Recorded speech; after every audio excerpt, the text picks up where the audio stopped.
അപ്പൊ എനിക്ക് ഈ വചനം എന്താണെന്ന് മനസ്സിലായില്ല. ഞാൻ എഴുതി നിർത്തിയത് വിശ്വാസം രക്ഷിച്ചിരിക്കുന്നു. ഞാൻ ബൈബിൾ എഴുതുമ്പോൾ ഒക്കെ പറയുന്നത് എന്നെ പാസ്സാക്കണ ആഗ്രഹം കൊണ്ടാണ് ഞാൻ എഴുതുന്നത്. പക്ഷെ ഞാൻ ആദ്യം എക്സാം ഫെയിൽ ആവായിരുന്നു ചെയ്തത്. ഇത് ഞാൻ എഴുതുന്നില്ല, എനിക്കൊരു കുഴപ്പമില്ല, എൻ്റെ ഫോൺ ഓഫ് ആയിരിക്കും. പക്ഷെ എഴുതി തുടങ്ങി എൻ്റെ ഫോണിൽ ഫുൾ മെസ്സേജും അങ്ങനെ ഇങ്ങനെയൊക്കെ ആയിരിക്കും. അപ്പോൾ അവൾ ജർമ്മൻ ഭാഷയിൽ ബൈബിൾ എഴുതുകയെന്ന് പറഞ്ഞപ്പോൾ അവൾക്കൊരു ബുദ്ധിമുട്ടുണ്ടായിരുന്നു. പക്ഷെ ഞാൻ പറഞ്ഞു നിനക്ക് ജയിക്കണം എന്നുണ്ടോ പോകണമെന്നുണ്ടോ എഴുതിക്കോ. അപ്പോൾ അത് ഈശോടെ ഇടപെടുമെന്ന് പറഞ്ഞു. വിശുദ്ധ കുർബാനയില്ലാതെ ഒരു ദിവസം തുടങ്ങില്ല അവിടെ. അപ്പച്ചനും മക്കളെല്ലാവരും വിശുദ്ധ കുർബാനയ്ക്ക് വരും. ഒരു ദിവസം അങ്ങനെ കുർബാനയ്ക്ക് വന്നില്ലെങ്കിൽ ഞാൻ ഭക്ഷണം കൊടുക്കില്ല, ഭക്ഷണം നിനക്കില്ല എന്ന് പറയും. ഞാൻ വിശ്വസിക്കുന്നത് ഞാൻ എഴുതിയ ബൈബിളിന്റെ ശക്തിയാലാണ്, അല്ലാതെ എൻ്റെ കൈ കൊണ്ട് എനിക്കതൊരിക്കലും പറ്റില്ല എന്ന് ഞാൻ ആദ്യത്തെ എക്സാം ഫെയിൽ ആയപ്പോൾ മനസ്സിലായതായിരുന്നു. യേശു മിശിഹായ്ക്കും സ്തുതിയായിരിക്കട്ടെ.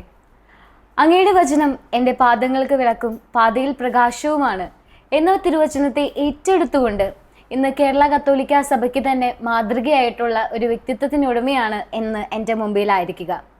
തൻ്റെ വിദേശ ഭാഷാ പഠന സമയത്ത് വിശുദ്ധ ബൈബിളിലെ പുതിയ നിയമം മുഴുവൻ സ്വന്തം കൈകളാൽ എഴുതി ഇന്ന് നമ്മുടെ കത്തോലിക്ക സഭയ്ക്ക് മാതൃകയായ കൊച്ചുമിടുക്കി. നമ്മോട് കൂടി ആയിരിക്കുക മുക്കാട്ടുകര സ്വദേശി അന്ന മെറിൻ ബാബു.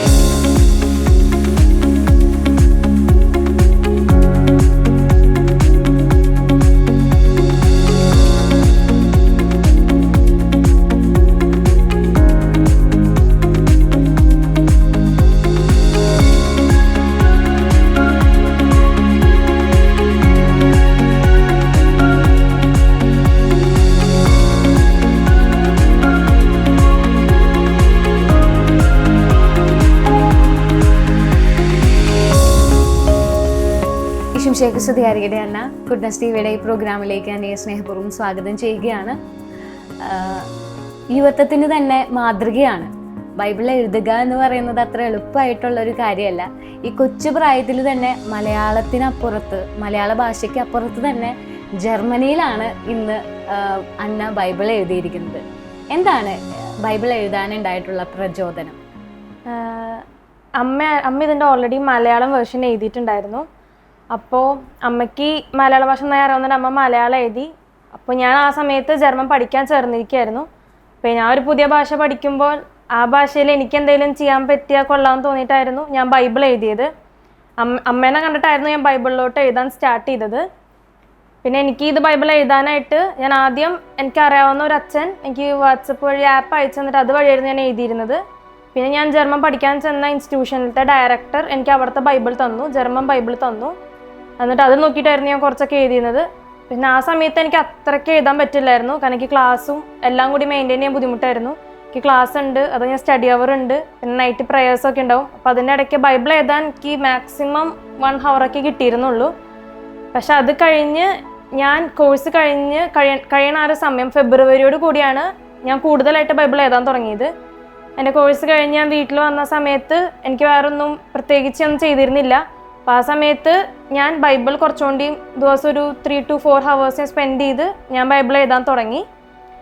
പിന്നെ ഇത് എഴുതി തുടങ്ങുമ്പം ഇച്ചിരി മടിയൊക്കെ ഉണ്ടായിരുന്നെങ്കിലും പിന്നെ അത് ഞാൻ പഠിക്കുന്ന ഭാഷ ആയതുകൊണ്ട് എനിക്ക് മനസ്സിലാവാൻ തുടങ്ങി ഞാൻ എന്തൊക്കെ എഴുതണേന്ന്. ആദ്യം എഴുതുമ്പോൾ എനിക്കൊന്നും മനസ്സിലാവില്ലായിരുന്നു ഞാൻ എന്താ എഴുതണേന്ന്. പിന്നെ നമുക്ക് കുറേയൊക്കെ മലയാളം വായിച്ച് നമുക്കൊരു ഐഡിയ ഉണ്ടാവും, ഇത് കാണുമ്പോൾ ഇത് ഏതാ വചനം എന്നൊക്കെ ഏകദേശം ഒരു മൈൻഡിൽ നമ്മുടെ വരും. പിന്നെ പഠിച്ചു വന്നപ്പോൾ എനിക്കിത് ഭയങ്കരമായിട്ട് എൻ്റെ എക്സാംസിനൊക്കെ ഇത് ഭയങ്കര ഹെൽപ്ഫുൾ ആയിരുന്നു ഞാൻ ഈ ബൈബിൾ എഴുതുമ്പോൾ.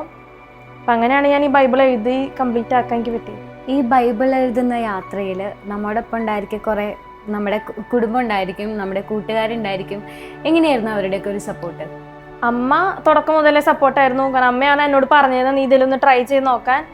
ഇപ്പോൾ പപ്പയാണെങ്കിലും ചേട്ടന്മാരാണെങ്കിലും അവരൊന്നും എന്നോട് എതിർത്തിട്ടില്ല. അപ്പം ഞാൻ ഇത് എഴുതാൻ വേണ്ടി കുറേ നേരം റൂമിൽ കയറി ഇരിക്കുമ്പോൾ അവരൊന്നും നീ അത് ചെയ്യേണ്ട, നീ അത് ചെയ്യുന്നില്ല, ഞാൻ ബൈബിൾ എഴുതാണെങ്കിൽ അവർ ബൈബിൾ എഴുതാൻ അനുവദിക്കും, വേറെ ഒന്നും എനിക്ക് തരില്ല, നീ ബൈബിൾ തന്നെ ഫോക്കസ് ചെയ്താൽ മതി എന്നായിരുന്നു. പിന്നെ ഞാൻ ഹോസ്റ്റലിലായിരുന്നു നിന്നേ. അപ്പം എൻ്റെ ഫ്രണ്ട്സ് ആണെങ്കിലും ഞാൻ ബൈബിൾ എഴുതാൻ ഞാൻ ഹോസ്റ്റലിൽ പുറത്തിരുന്നിട്ടായിരുന്നു എഴുതുക. കാരണം അകത്ത് എല്ലാ പിള്ളേരും ഉള്ളപ്പോൾ അവർക്ക് ഡിസ്റ്റർബൻസ് ആവണ്ടെന്ന് വെച്ചാൽ പുറത്തായിരിക്കും.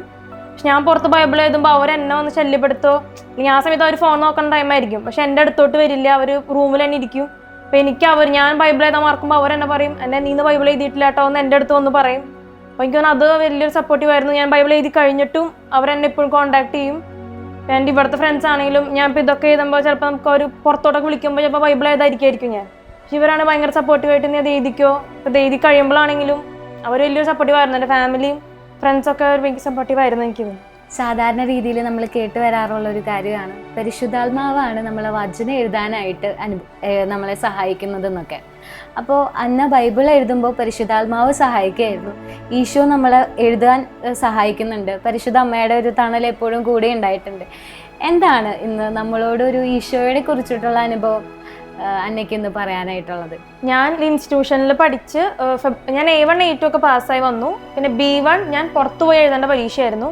അപ്പോൾ B1 ഇങ്ങനെ പുറത്ത് ഞാൻ എക്സാം എഴുതിയായിരുന്നു. അത് ഞാൻ റിസൾട്ട് കാത്തുക്കണ നേരത്ത് റിസൾട്ട് വരേണ്ട സമയമായി. അപ്പം ഞാൻ ബൈബിൾ എഴുതിക്കൊണ്ട് നിൽക്കുമായിരുന്നു.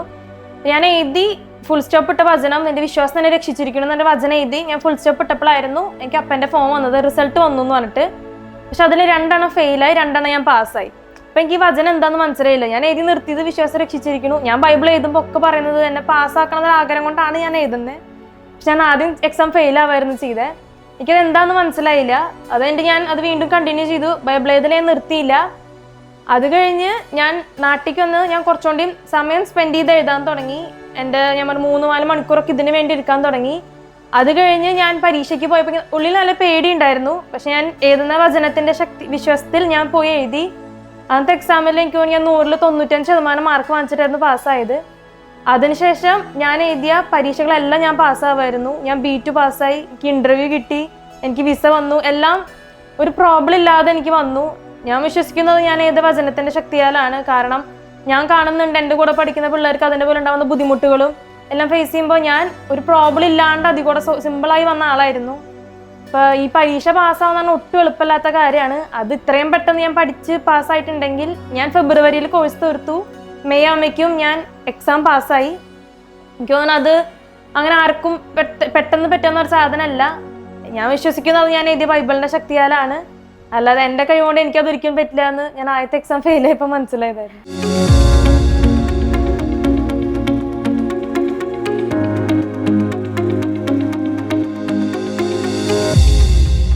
ബൈബിൾ എഴുതുക എന്ന് പറയുന്നത് അത്ര എളുപ്പമായിട്ടുള്ളൊരു കാര്യമല്ല. നമ്മൾ എഴുതാൻ സ്റ്റാർട്ട് ചെയ്യും, പിന്നെ അത് അവസാനിക്കും. പക്ഷേ ഭാഷകൾക്ക് ഇന്ന് ജർമ്മൻ ഭാഷയിൽ ബൈബിൾ എഴുതുന്നു, എല്ലാവർക്കും മാതൃകയാക്കുന്നു.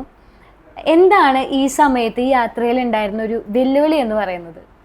വെല്ലുവിളി സ്വാഭാവികമായിട്ടും എൻ്റെ ഡിസ്ട്രാക്ഷൻസ് ആയിട്ടുള്ള എൻ്റെ ഫോണും മറ്റു കാര്യങ്ങളൊക്കെ ആയിരിക്കും. കാരണം എൻ്റെ ഈ പ്രായത്തിൽ എനിക്കിഷ്ടം ഫോൺ യൂസ് ചെയ്യാനായിരിക്കും.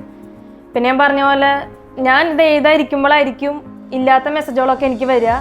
ഇത് ഞാൻ എഴുതുന്നില്ല, എനിക്കൊരു കുഴപ്പമില്ല, എൻ്റെ ഫോൺ ഓഫായിരിക്കും. പക്ഷേ എഴുതി തുടങ്ങി എൻ്റെ ഫോണിൽ ഫുൾ മെസ്സേജും അങ്ങനെ ഇങ്ങനെയൊക്കെ ആയിരിക്കും. കാരണം എന്നെ ഏറ്റവും കൂടുതൽ ഡിസ്ട്രാക്ട് ചെയ്തിട്ടുള്ളത് എൻ്റെ ഫോൺ തന്നെയായിരിക്കും. പിന്നെ എഴുതാതിരിക്കുമ്പോൾ എനിക്ക് ഭയങ്കരമായിട്ട് ഉറക്കം വരും. ഞാൻ അത് എഴുതി ഉറങ്ങി യൂണിറ്റൊക്കെ ഉണ്ടെങ്കിൽ എഴുതാൻ ഫുൾ ചെയ്യാൻ പറ്റില്ല, എനിക്ക് ഉറക്കം വരും. പക്ഷെ ആ നേരത്തൊക്കെ അമ്മയായിരുന്നു എൻ്റെ ബാക്കിൽ നിന്ന് തന്നെ. ഞാൻ ഉറങ്ങുന്നത് മനസ്സിലായി, അമ്മ വന്നിട്ട് ഓർമ്മ തട്ടും. അപ്പോൾ ഞാൻ ഉറക്കത്തിന് എണീറ്റ് ഞാൻ അങ്ങനെ എഴുതും. എനിക്ക് തോന്നുന്നു ഫോൺ വലിയൊരു ഇതായിരുന്നു എനിക്കിത് എഴുതാൻ. പിന്നെ ഫോൺ നമ്മൾ ഓഫൊക്കെ വെച്ച് കുറച്ച് ത്യാഗം എന്നോണം ഞാൻ ഇതിന്ന് എഴുതലായിരുന്നു. ഉള്ളിൽ ആഗ്രഹം ഉണ്ടായിരുന്നു പോണേക്കാളും മുന്നേ എനിക്ക് ബൈബിൾ കംപ്ലീറ്റ് ആക്കണമെന്ന്. ഒരാഗ്രഹത്തിൽ ഫോണൊക്കെ മാറ്റി വെച്ച് കുറച്ചൊരു ഇതിന് വേണ്ടി സ്പെൻഡ് ചെയ്യായിരുന്നു.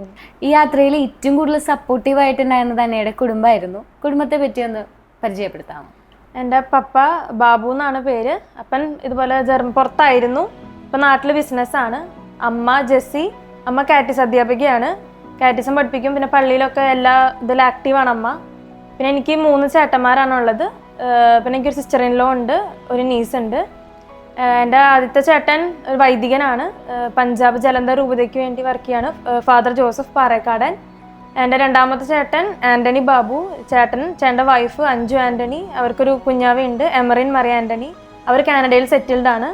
എൻ്റെ മൂന്നാമത്തെ ചേട്ടൻ ജിയോ ബാബു, ചേട്ടൻ UK ഇപ്പം നാട്ടിൽ വർക്ക് ചെയ്യാണ്. ഇവരായിരുന്നു എൻ്റെ ബാക്ക് ബോൺ. ഇവർ ഭയങ്കര സപ്പോർട്ടീവായിരുന്നു. ഞാൻ ബൈബിൾ എഴുതി കഴിയുമ്പോഴാണെങ്കിലും എനിക്ക് ഏറ്റവും കൂടുതൽ മെസ്സേജ് അയച്ചും ഇവരെന്നെ കൂടുതൽ ഫോൺ വഴിയാണ് കോൺടാക്ട്. എനിക്ക് എൻ്റെ അടുത്തില്ലാത്തതുകൊണ്ട് അപ്പം അമ്മയും അപ്പയും എല്ലാവരും എന്നെ ഭയങ്കരമായിട്ട് സപ്പോർട്ട് ചെയ്തിട്ടുണ്ട് ഈ ഒരു ഇതിന്. എങ്ങനെയായിരുന്നു ജർമ്മൻ പഠിത്തവും അതുപോലെ തന്നെ ബൈബിൾ എഴുതാനുണ്ടായിട്ടുള്ള സാഹചര്യം തുടക്കമൊക്കെ? ഞാൻ +2 കഴിഞ്ഞിട്ടാണ് ജർമ്മൻ ബൈബിൾ എഴുതാതിരിക്കുന്നത്. ഞാൻ വീട്ടിൽ നിന്ന് സ്റ്റാർട്ട് ചെയ്തു. അതിനുശേഷം ഒരു വെക്കേഷൻ, +2 വെക്കേഷൻ 1 മാസം കഴിഞ്ഞപ്പോൾ ഞാൻ ആലുവയിലുള്ള DSails അക്കാദമിയിലോട്ട് പോയി. അവിടെയായിരുന്നു ഞാൻ എൻ്റെ ജർമ്മൻ പഠിച്ചതൊക്കെ. അപ്പോൾ അവിടെ അച്ഛൻ ഭയങ്കരമായിട്ട് ഈ ഭക്തികാരങ്ങൾക്ക് ഭയങ്കര സപ്പോർട്ടീവായിരുന്നു. നമുക്കവിടെ ജർമ്മൻ കുർബാനയും ജർമ്മൻ കൊന്തയൊക്കെ ആയിരുന്നു. അപ്പോൾ എനിക്ക് ദൈവത്തെക്കുറിച്ചൊക്കെ ജർമ്മനിൽ ഏകദേശം അറിയാം. എനിക്ക് ഈശോനെ ജർമ്മനിൽ എന്താ പറയാന്നും മാതാവ് അതൊക്കെ എനിക്ക് ബൈബിളിൽ എഴുതുമ്പോൾ എനിക്ക് മനസ്സിലാവും ഇത് മാതാവാണ്. ആദ്യത്തെ അതൊക്കെ എഴുതുമ്പോൾ എനിക്ക് ആദ്യം അറിയില്ലായിരുന്നു. ഞാൻ വീട്ടിൽ ഫസ്റ്റ് ടൈം എഴുതുമ്പോൾ എനിക്ക് മാതാവിന് ഈശോനൊന്നും മനസ്സിലാവില്ലായിരുന്നു ഞാൻ എന്താ എഴുതണേന്ന്.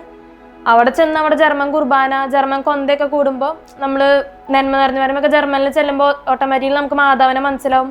അങ്ങനെ കുറേ ഭക്തി മാർഗമായിട്ടുള്ള കുറേ വാക്കുകൾ നമുക്ക് കിട്ടും. അങ്ങനെയൊക്കെ ആയിരുന്നു. പിന്നെ ഞാൻ ജർമ്മൻ, കാരണം A1 എന്ന് പറയുമ്പോൾ നമ്മൾ ജർമ്മൻ അത്ര പഠിച്ചിട്ടുണ്ടാവില്ല. അപ്പം ഇങ്ങനത്തെ ഓരോ വാക്കുകളായിരുന്നു എനിക്ക് ആദ്യം മനസ്സിലായിരുന്നേ. അപ്പം അവിടെ അതുപോലെ അച്ഛനായിരുന്നു എനിക്ക് ബൈബിൾ തന്നത് പിന്നെ എഴുതാനായിട്ട്. എനിക്ക് ഫോൺ നോക്കാനുള്ള ബുദ്ധിമുട്ടുകൊണ്ട് ഞാൻ എനിക്ക് ഭയങ്കര ഡിസ്ട്രാക്ഷൻ ആവുന്നതുകൊണ്ട് എനിക്ക് അച്ഛനാണ് ഞാൻ ചോദിച്ചപ്പോൾ തന്നെ അച്ഛൻ എനിക്ക് ഒരു ബൈബിൾ എടുത്ത് തന്ന് അച്ഛൻ്റെ പേഴ്സണൽ ബൈബിൾ വന്നിട്ടായിരുന്നു. ഞാനത് സ്വന്തമായിട്ട് ഹോസ്റ്റലിലേക്ക് കൊണ്ടുപോയി ഇയാൾ സ്വന്തമായിട്ട് തന്നു ഹോസ്റ്റലിലോട്ട്. അങ്ങനെ ഹോസ്റ്റലിൽ വന്നിട്ടായിരുന്നു ഞാനത് നോക്കിയൊക്കെ എഴുതിയിരുന്നത്.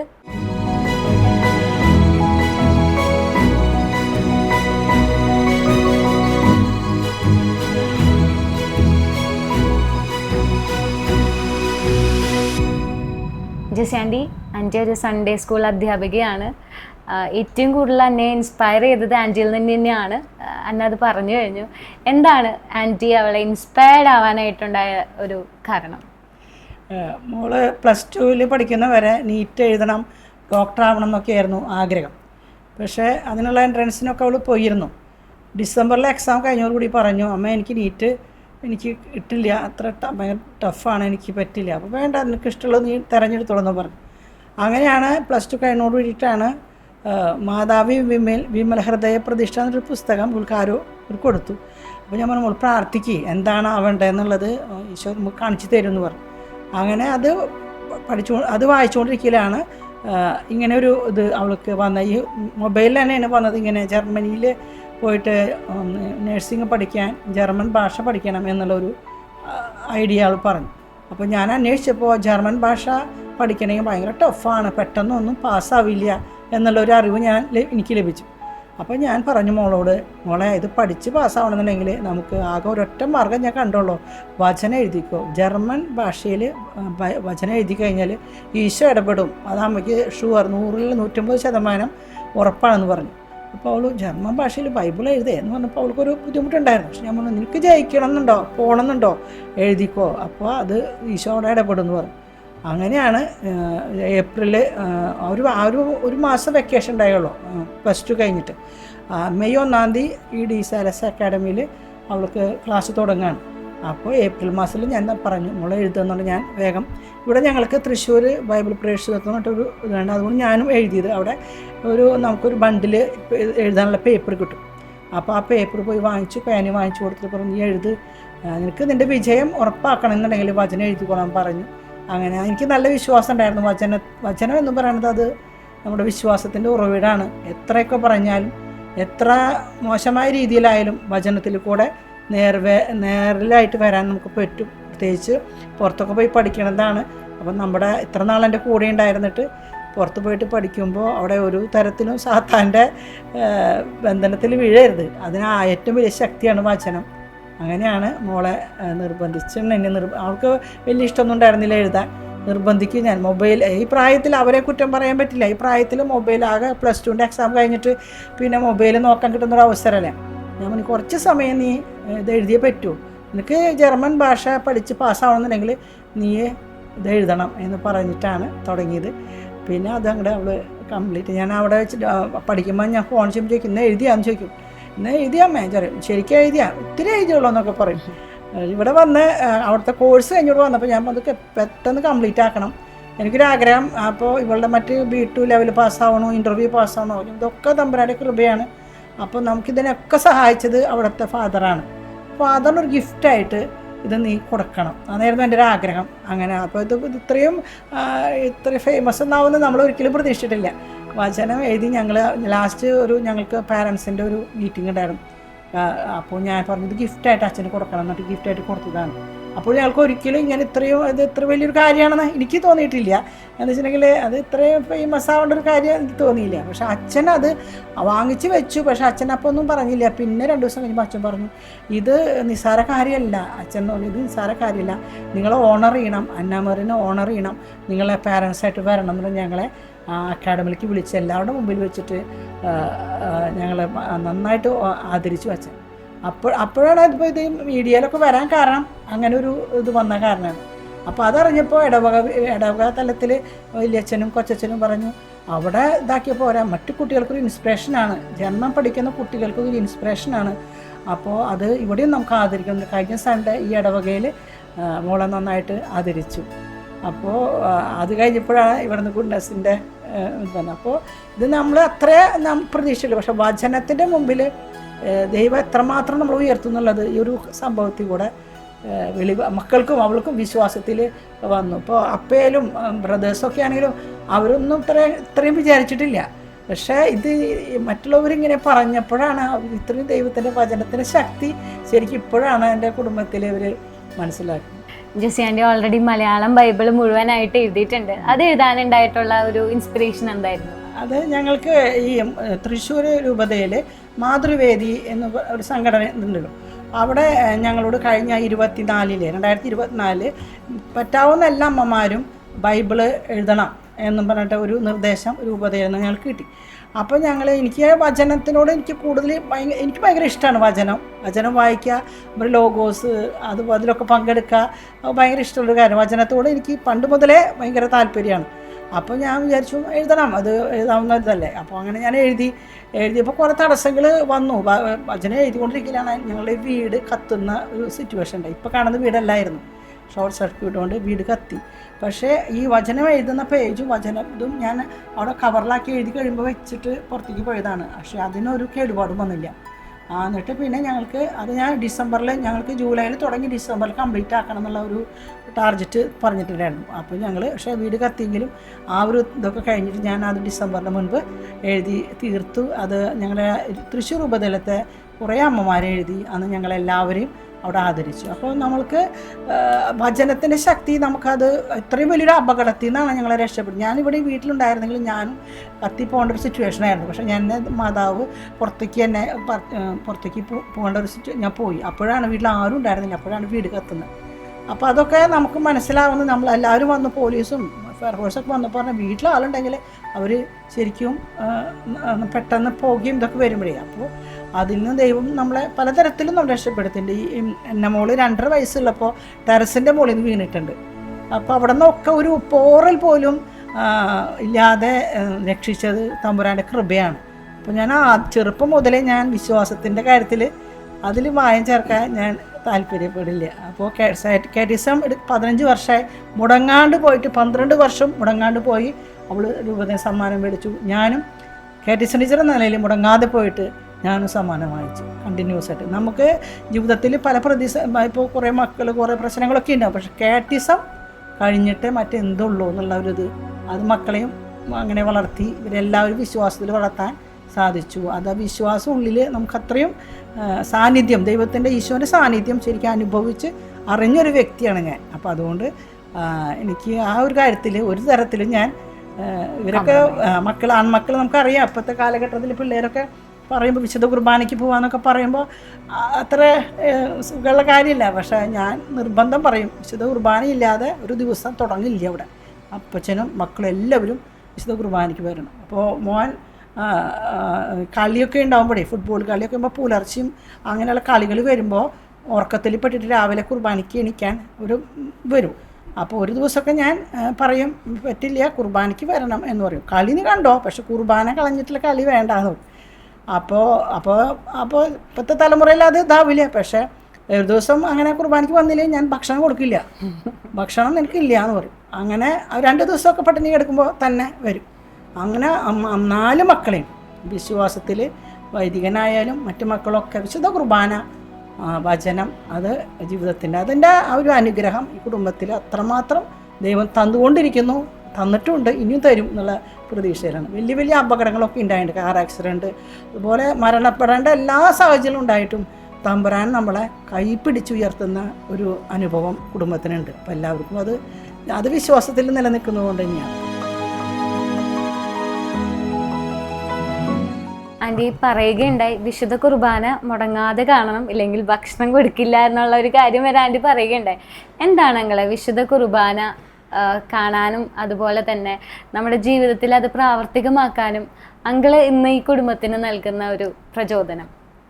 ഞാനിപ്പോൾ നമ്മുടെ ഇവിടെ കുടുംബനാഥൻ എന്നുള്ള നിലയ്ക്ക് നമുക്ക് കുടുംബം നോക്കാനൊക്കെ ആയിട്ട് പുറത്ത് ഞാൻ അധികം ഔട്ട് ഓഫ് ഇന്ത്യ ആയിരുന്നു ഞാൻ വർക്ക് ചെയ്തിരുന്നു മുഴുവൻ. അപ്പോൾ നമുക്ക് ഈ പള്ളിയിൽ കുർബാന കാണലോ അങ്ങനത്തെ കാര്യങ്ങളൊന്നും നമുക്ക് അങ്ങനെ സാധാരണ നടക്കാറില്ല. പക്ഷേ അതൊക്കെ പിന്നീട് ഞാൻ കഴിഞ്ഞ ഒരു 10-15 കൊല്ലത്തിന് ശേഷം ഞാൻ നാട്ടിൽ തിരിച്ചു വന്നപ്പോഴും എനിക്കിപ്പോൾ ഈ പറഞ്ഞ പോലെയുള്ള ആത്മീയതയൊക്കെ അങ്ങനെ വല്ലാണ്ട് അടുപ്പൊന്നും ഉണ്ടായിരുന്നില്ല. പക്ഷേ പിന്നീട് നമുക്ക് പല ഇപ്പോൾ ഓരോ ഇൻസിഡൻസ് ഒക്കെ ഇങ്ങനെ ഉണ്ടാകുമ്പോൾ നമ്മൾ കുറേയും കൂടിയും ഇപ്പോൾ ആളും പിന്നെയെന്ന് പറഞ്ഞാൽ മക്കളൊക്കെ പുറത്തായതുകൊണ്ട് ഇപ്പോൾ മക്കൾക്ക് വേണ്ടിയിട്ടുള്ള കുർബാനകൾ ചിലപ്പോൾ 2-3 കുർബാനയൊക്കെ ചിലപ്പോൾ ഒരു ദിവസം കാണും. അപ്പോൾ ഞാൻ ചിലപ്പോൾ ഇതൊക്കെ ചോദിക്കുമ്പോൾ ഞാൻ ചിലപ്പോൾ ചെയ്തു എന്തിനീ 2 കുർബാന 3 കുർബാനയൊക്കെ കാണുന്നത്. അപ്പോൾ അവനവിടെ പോയി നിന്ന് കുർബാന കാണാൻ പറ്റില്ലല്ലോ, അപ്പോൾ ആ ഒരു കുർബാന അവന് വേണ്ടിയിട്ട് ഞാൻ കാണും. അങ്ങനെയൊക്കെ പറഞ്ഞു അപ്പോൾ പിന്നീട് ഞാനും ഇപ്പോൾ എന്ന് പറഞ്ഞാൽ ഞാനിപ്പോൾ സ്ഥിരം പോകാറുണ്ട്. ഡെയിലി ഞാൻ എന്തായാലും ഒരു ദിവസം പോലും പോകാതിരിക്കില്ല. അപ്പോൾ അതൊക്കെ നമുക്ക് വളരെ ഇതാണ്, നല്ലൊരു കാര്യമാണ്. നമ്മൾ പുറത്തേക്ക് ഇറങ്ങുമ്പോൾ കുർബാന കണ്ടിട്ട് ഇറങ്ങുമ്പോൾ നമുക്ക് അന്നത്തെ ഒരു ദിവസം നമ്മൾ വിചാരിക്കുന്നതിലും ചിലപ്പോൾ വളരെ നന്നായിട്ട് കാര്യങ്ങളൊക്കെ നടത്തി തന്നു നമുക്ക് ദൈവത്തിൻ്റെ വലിയ അനുഗ്രഹം കിട്ടുന്നുണ്ട്. അതുമാതിരി തന്നെ ആക്സിഡൻറ്റ് ഉണ്ടായിട്ടുണ്ട്. നമുക്ക് ആ ആക്സിഡൻ്റൊക്കെ കണ്ടിട്ട് അവർ പറഞ്ഞത് ഇതിൽ ആൾക്കാർ ആരെങ്കിലും മരിക്കാണ്ടിരിക്കില്ല എന്നൊക്കെയാണ് കണ്ടവർ പറഞ്ഞത്. പക്ഷേ ഞങ്ങൾക്ക് ആകെ നെറ്റിയും ഒരു പൊട്ടൽ എനിക്കുണ്ടായി. പിന്നെ അവർക്ക് എന്തോ അങ്ങനെ ചെറിയ ഒരു ചെറിയൊരു അപകടങ്ങൾ മാത്രമാണ്. അപ്പോൾ അതൊക്കെ വലിയൊരു അപകടത്തിൽ നിന്നൊക്കെ രക്ഷപ്പെട്ടു. അപ്പോൾ ഞങ്ങൾ സ്വാഭാവികമായിട്ട് തന്നെ ഇതിങ്ങനെയൊക്കെ വരുമ്പോൾ നമ്മൾ സ്വയം ഇതിലേക്ക് പിന്നെ മാറണം. പിന്നെ പ്രത്യേകിച്ച് മോൻ ഒരു വൈദികൻ എന്ന് പറയുമ്പോൾ നമ്മൾ വെറുതെ മോൻ വൈദികനായതുകൊണ്ട് കാര്യമില്ല, നമ്മുടെ പ്രാർത്ഥനകളും അവന് പിന്നെ എപ്പോഴും വേണമല്ലോ. അപ്പോൾ അതുകൊണ്ടും പിന്നെ നമ്മൾ കൂടുതൽ ആ ഫീൽഡിലേക്ക് നമ്മൾ കടന്നു. അപ്പോൾ എപ്പോഴും കുർബാനയ്ക്ക് പോക്കും ഇപ്പോൾ ആരായാലും ഇപ്പോൾ മക്കൾ അവനായാലും ഇപ്പോൾ അങ്ങനെ ഈ പറഞ്ഞ മാതിരി ഉറക്കൊക്കെ ഈ പ്രായത്തിൻ്റെ ഒരു ഇതിലുണ്ടാവും. പക്ഷെ എന്നാലും അവൻ പിന്നെ കാലത്ത് പറ്റിയില്ലെങ്കിൽ ഉച്ചരിഞ്ഞെങ്കിലും ഒരു കുർബാനയ്ക്ക് ഏതെങ്കിലും പോവും. അങ്ങനെ അത് വലിയൊരു എഫക്റ്റ് തന്നെയാണ് ഞങ്ങളെ സംബന്ധിച്ചിട്ട്. ഇപ്പോൾ ഇവളിതൊക്കെ എഴുതി ഇവൾക്കത് ചെയ്യാൻ പറ്റി. ആദ്യമൊക്കെ ഇവൾക്കും ബുദ്ധിമുട്ടുകളൊക്കെ ഉണ്ടായിരുന്നു. ഇപ്പോഴത്തെ പ്രായത്തിലെ കുട്ടികൾക്കൊന്നും ഇത് പറഞ്ഞാൽ മനസ്സിലാവുന്നതല്ല. അപ്പോൾ അമ്മയുടെ ഒരു നിർബന്ധത്തിനാണ് എഴുതിയത്. പിന്നെ പക്ഷേ അത് ആൾക്ക് തന്നെ പിന്നീട് അത് കണ്ടിന്യൂ ചെയ്യണം എന്ന് പറഞ്ഞു. കാരണം ഓരോ പരീക്ഷകളും പാസ്സായി അവൾ വിചാരിച്ചാലും കൂടുതൽ ഇങ്ങനെ പാസ്സായി വരണം. അവളുടെ കൂടെ പഠിച്ചിരുന്ന കുട്ടികൾ അവളെക്കാളും ബ്രൈറ്റായിട്ട് കുട്ടികൾ അങ്ങനെ പാസ്സാകുന്നില്ല. അപ്പോൾ ഇവള് പാസ്സാകുമ്പോൾ ഞാൻ പാസ്സായില്ല ഇവൾക്ക് തോന്നുമ്പോൾ അപ്പോൾ അത് ഞാൻ എഴുതിയ എൻ്റെ ഒരു ഞാൻ ഇത് എഴുതുന്നത് കൊണ്ടും അല്ലെങ്കിൽ അമ്മയുടെ പ്രാർത്ഥന അല്ലെങ്കിൽ ഞങ്ങളുടെ പ്രാർത്ഥന കൊണ്ടും ഇതൊക്കെയാണ് വരണമെന്ന് തോന്നിയപ്പോൾ അവളും ഇതിന് കൂടുതൽ ഇതെടുത്തു. അങ്ങനെ ഇതെഴുതി സത്യത്തിൽ പറയുകയാണെങ്കിൽ ഇപ്പോൾ ഞങ്ങൾ ഞാൻ പറഞ്ഞില്ലേ ഹാപ്പിയാണ്. ഞങ്ങളുടെ ലൈഫൊക്കെ പെടുന്നത് വളരെ ഹാപ്പിയാണ്. അത് ദൈവത്തിൻ്റെ ഒറ്റ കൃപയാൽ മാത്രം തന്നെയാണത്. ജെസി ആൻറ്റി ഓൾറെഡി പറഞ്ഞു കഴിഞ്ഞു, എല്ലാ ദിവസവും പള്ളിയിൽ പോകാൻ നിർബന്ധിക്കുന്നുണ്ട്. നമ്മൾ ആസ് എ യൂത്ത് എന്ന നിലയിൽ നമുക്ക് എല്ലാ ദിവസവും പള്ളിയിൽ പോകാൻ പറ്റില്ല.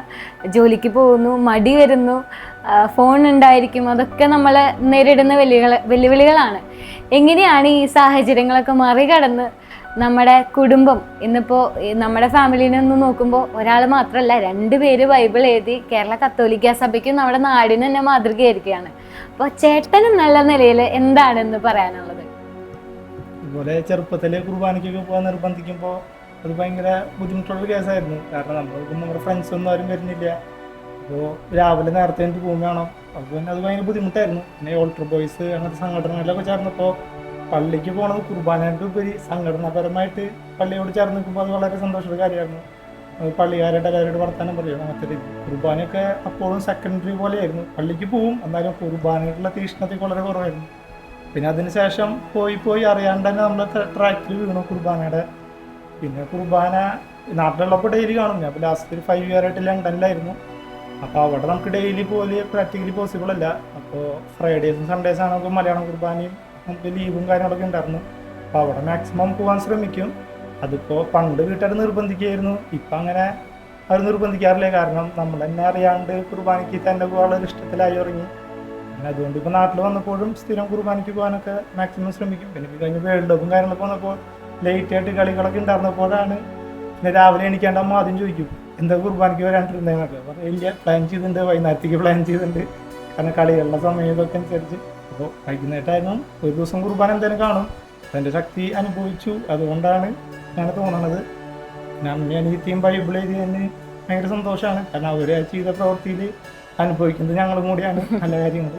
അപ്പോൾ അതുകൊണ്ട് വളരെ സന്തോഷം. നിങ്ങളുടെ ജീവിതവും നിങ്ങളുടെ അനുഭവങ്ങളും ഞങ്ങൾക്ക് പ്രചോദനകരമാണ്. വിലയേറിയാൽ നിങ്ങളുടെ സമയം ഞങ്ങൾക്ക് നൽകിയതിന് ഒത്തിരി സ്നേഹത്തോടു കൂടി നന്ദി പറയുകയാണ്. ഇനിയും നിങ്ങളുടെ ജീവിതവും നിങ്ങളുടെ കുടുംബവും ഒത്തിരി ഉയരങ്ങളിലേക്ക് എത്തട്ടെ എന്ന് പ്രാർത്ഥിക്കുന്നു. എല്ലാവിധ പ്രാർത്ഥന മംഗളാശംസകളും നേരുന്നു. Thank you.